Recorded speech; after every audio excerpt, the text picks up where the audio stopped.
వచ్చే 4, 5 సినిమాల్లో మీ సినిమానే ముందుగా డేట్ అనౌన్స్ చేసిన ఇది. అవును సార్. ఇక్కడ థియేటర్ల విషయంలో హ్యాపీగా ఉన్నారా? హ్యాపీగా ఉన్నాను సార్. రాజేష్ గారు is very good at it. మా ప్రొడ్యూసర్ గారు కంప్లీట్లీ ఫస్ట్ నుంచి కేర్ తీసుకున్నారు. బిగ్గెస్ట్ రిలీజ్ వస్తుంది. ఏమో నాకు ఇంకా చిన్న చిన్న సెంటర్స్ అవి ఏవి నాకు తెలియదు సార్. ఎందుకంటే ఒక టూ థియేటర్స్ ఉన్న సి సెంటర్స్ లాంటి ఏరియాస్లో ఇప్పుడు 4 సినిమాలు ఉన్నాయి కాబట్టి అది నాకు తెలియదు. బట్ మాకు రాజేష్ గారు is very good at distribution. తను కూడా డిస్ట్రిబ్యూటర్ కదా సార్. అవును. రాజేష్ గారు చాలా బాగా ప్లాన్ చేస్తున్నారు. బిగ్ రిలీజే ఉంటుంది అనుకుంటున్నాను. కేరాంప్ విషయానికి వస్తే మీరు స్క్రిప్ట్ విషయంలో ప్రీ ప్రొడక్షన్కి ఎన్ని రోజులు టైం తీసుకున్నారు? ఎంత రీసెర్చ్ చేశారు దీని గురించి? సార్ 1 year ట్రావెల్ అయ్యాం సార్. ఈ సినిమా రీసెర్చ్ ప్రీ ప్రొడక్షన్ అది కాదు సార్.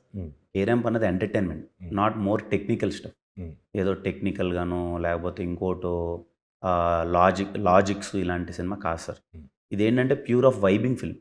ఆ రోజు మార్నింగ్ సెట్లో మూడ్ బాగుంది అంటే పర్ఫెక్ట్ సింక్లో ఉండి డైరెక్టర్ హీరో టీం అందరు సింక్లో ఉండి ఎంటర్టైన్మెంట్ జనరేట్ అయ్యి మ్యాజిక్ వర్కౌట్ అయితే సినిమా హిట్ సార్.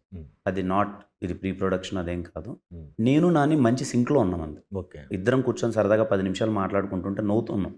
10 జోకులు వస్తున్నాయి, అవి వర్కౌట్ అవుతాయనే ఫీలింగ్ వస్తుంది. అలా నవ్వుకుంటూ హ్యాపీగా సెట్లో వేసిన జోకులు చాలా ఉన్నాయి సార్. ఇప్పుడు మీరు టీజర్లో గ్లిమ్స్లో ఏవైతే జోక్స్ అన్నీ నవ్వారో బాగున్నాయి జోక్స్, కొంచెం ఎనర్జీ వర్కౌట్ అవన్నీ సెట్లో జనరేట్ చేసినాయి. ఇద్దరం వైబ్ అవుతూ చేసిన సినిమా.